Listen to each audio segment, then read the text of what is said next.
Bismillah, alhamdulillah, wassalatu wassalamu ala rasulillah wa ala alihi wa sahbihi wa man wala. Tadabbur surat An-Nasr. Surat An-Nasr dinamakan juga dengan Idza Jaa Nasrullahi wal Fath. Dinamakan juga dengan surat At-Tawdi'. Imam Ibn Katsir rahimahullahu ta'ala menyebutkan bahwa di antara keagungan surat An-Nasr dalam riwayat disebutkan sebagai rubu'ul Quran, seperempat dari Al-Quran. Allah subhanahu wa ta'ala berfirman, A'udzu billahi minasyaitonir rajim, Idza jaa nasrullahi wal fath. Apabila telah datang pertolongan Allah dan penaklukan kota Mekah. Wa ra'aitan nas yadkhuluna fi dinillahi afwaja. Dan engkau pun melihat manusia memasuki Islam dengan berbondong-bondong.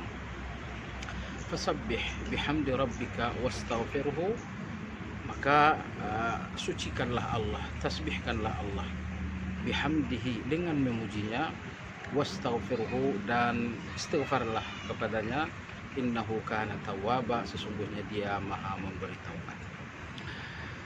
Di dalam surat yang mulia ini Allah subhanahu wa ta'ala menyebutkan 3 nikmat untuk Nabi sallallahu alaihi wasallam. Kemudian Allah subhanahu wa ta'ala menuntut 3 hal dari beliau sallallahu alaihi wasallam atas 3 nikmat tersebut.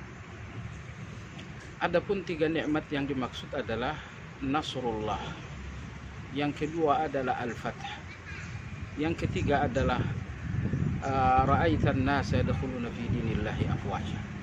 Ini 3 nikmat. Lalu 3 hal yang mesti dilakukan Nabi Shallallahu Alaihi Wasallam atas 3 nikmat tersebut. Yang pertama adalah fasabbih, yang kedua adalah bihamdi rabbik, yang ketiga adalah wastaghfirhu. Baik, 3 nikmat yang dianugerahkan kepada Nabi Shallallahu Alaihi Wasallam. Yang pertama adalah Nasrullah, pertolongan Allah. Yang dimaksud dengan pertolongan Allah subhanahu wa ta'ala adalah kemenangan-kemenangan beliau di dalam berbagai pertempuran. Dan tentu pertolongan Allah untuk Nabi sallallahu alaihi wasallam disebabkan karena beliau menolong Allah. Allah berfirman, in tansurullah yansurkum. Apabila kalian menolong Allah, maka Allah pun akan menolong kalian. Jadi dimanapun Anda selalu menolong Allah, maka Allah pun akan selalu menolong Anda.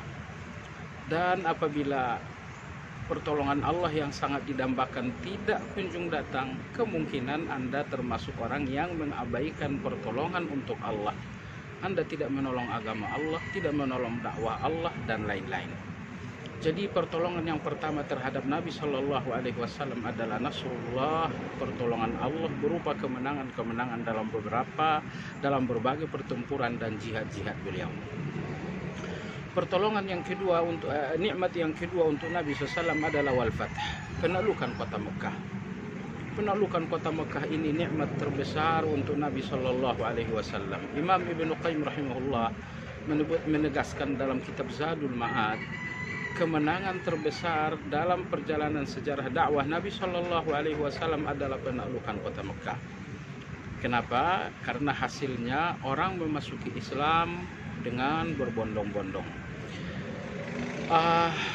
Ketika Nabi SAW akan menaklukkan kota Mekah, seluruh masyarakat Jazirah Arabia menanti dan menunggu-nunggu perkembangan.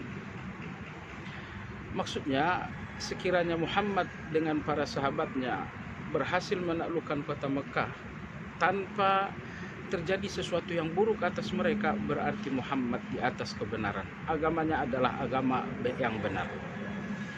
Tapi sekiranya dalam perjalanan dan proses penaklukan kota Mekah, Muhammad dan para sahabatnya mengalami keadaan yang buruk, berarti agamanya adalah agama yang sesat, agama yang batil. Inilah yang dinanti oleh orang kafir, orang-orang Arab yang ada di Jazirah Arabia. Kenapa demikian? Masyarakat Arab betul-betul memahami sejarah Ashabul Fil, tentara bergajah. Saat tentara bergajah itu masuk ke Mekah, ternyata Allah Tabaraka wa Ta'ala mengirimkan hukuman dan azab yang membuat mereka semuanya hancur. Maka ketika pada tahun ke-8 Hijriah Nabi akan menaklukkan kota Mekah, seluruh penduduk Jazirah Arabiah menonton apa yang akan terjadi terhadap Muhammad dan terhadap pasukannya. Dan ternyata tidak terjadi sesuatu yang buruk terhadap Nabi SAW dan para sahabat. Malah sebaliknya, beliau mendapatkan kemenangan dan beliau berhasil melakukan penaklukan kota Mekah tanpa meneteskan darah. Saat tidak terjadi apapun terhadap Nabi SAW, maka orang-orang Arab yang melihat perkembangan, menanti perkembangan, yadkhuluna fi dinillahi afwaja. Mereka memasuki agama Allah dengan berbondong-bondong. Kadang-kadang dalam sejarah Nabi SAW hanya mendapatkan nasrullah, pertolongan Allah, dan tidak mendapatkan dan tidak memperoleh al-fatah, penaklukan suatu wilayah. Misalnya dalam perang Badar, beliau mendapatkan nasrullah, pertolongan Allah berupa kemenangan, tapi tidak ada wilayah yang berhasil dikuasai. Dan kadang-kadang Nabi kita berhasil menguasai satu wilayah tanpa nasrullah, tanpa ada pertempuran. Misalnya ketika beliau menguasai wilayah Bani Nadir, beliau mendapatkan wilayah dan Yahudi Bani Nadir disuruh keluar, beliau menaklukkan, berhasil menguasai tempat tinggal Bani Nadir tanpa terjadi pertempuran. Akan tetapi sewaktu Nabi SAW tahun ke-8 menaklukkan kota Mekah, maka dia mendapatkan dua hal. Beliau SAW mendapatkan nasrullah, pertolongan berupa kemenangan terhadap musuh. Kemudian beliau pun mendapatkan al-fatah, kekuasaan untuk menguasai wilayah Mekah. Tentu pertolongan untuk Nabi SAW, keberhasilan untuk menguasai Mekah, dua nikmat ini bukanlah sesuatu yang berarti sekiranya penduduk Mekah semuanya pergi meninggalkan Mekah. Nabi mendapatkan Mekah tanpa satu penduduk pun. Tentu ini bukan suatu nikmat. Akan tetapi pertolongan dan penaklukan Mekah menjadi sebuah nikmat besar karena ra'aitan nasa yadkhuluna fi dinillahi afwaja. Mekah kau kuasai dan seluruh penduduknya pun masuk Islam dengan berbondong-bondong. Tidak ada yang takut, bahkan ada rasa bangga masuk Islam pada hari itu. Maka sempurnalah nikmat setelah menguasai Mekah dengan masuk Islamnya penduduk Mekah. Nabi menguasai Mekahnya dan Nabi pun menguasai penduduknya dengan Islam. Atas tiga nikmat ini Nabi harus melakukan tiga hal. Fasabbih, tasbihkan Allah, bihamdi rabbik, puji Allah, wastaghfir, dan istighfarlah kepada Allah Subhanahu wa taala. Fasabbih, subhanallah, bihamdi rabbik, alhamdulillah, wastaghfir, astaghfirullah. Dan riwayat Imam Bukhari dari Aisyah radhiyallahu anha, setelah ayat ini turun, Nabi SAW selalu membacakan dalam rukuk dan sujud zikir yang berbunyi subhanakallahumma rabbana wa bihamdika allahumma ghfirli. Subhanakallahumma rabbana wa bihamdika allahumma ghfirli.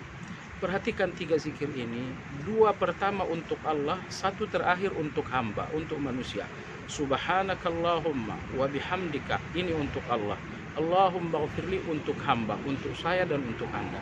Subhanakallahumma wa bihamdik, subhanakallahumma, engkau maha suci dari segala keburukan.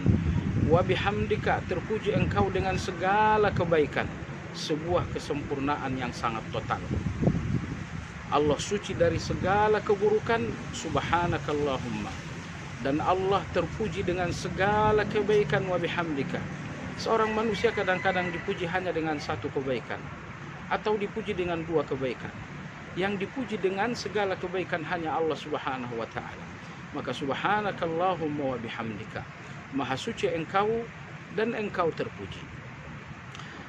Subhanakallahumma wa bihamdika, maha suci engkau dengan memujimu. Kemahasucianmu dengan memujimu. Engkau dipuji dengan al-alim, maha mengetahui, untuk memahasucikanmu dari jahil. Engkau dipuji dengan ar-razzaq, maha memberi rezeki, untuk memahasucikanmu dari kikir. Engkau dipuji dengan al-qawi, untuk memahasucikanmu dari lemah. Engkau dipuji dengan ar-rahmanir rahim, untuk memahasucikanmu dari kekejaman dan lain-lain. Jadi dengan demikian, memahasucikan Allah tak lain adalah dengan cara memuji Allah. puji Allah dengan nama-namanya, dengan sifat-sifatnya, maka pujian kepada Allah berarti memahasucikan Allah Subhanahu wa taala. Ingat, ada satu aliran sesat yang memahasucikan Allah tapi tidak dengan pujian. Mereka adalah orang-orang Jahmiyah. Mereka memahasucikan Allah tapi mereka tidak mengakui sifat Allah Subhanahu wa taala. Mereka mengingkari nama-nama Allah Subhanahu wa taala. Mereka fasabbih tetapi tidak bihamdi rabbika. Adapun ahli sunnah wal jamaah, maka kita memahasucikan Allah dengan memuji Allah. Artinya setiap pujian kepada Allah adalah untuk memahasucikan Allah. Kita puji Allah dengan Al-Alim untuk memahasucikan Allah dari kebodohan dan selanjutnya.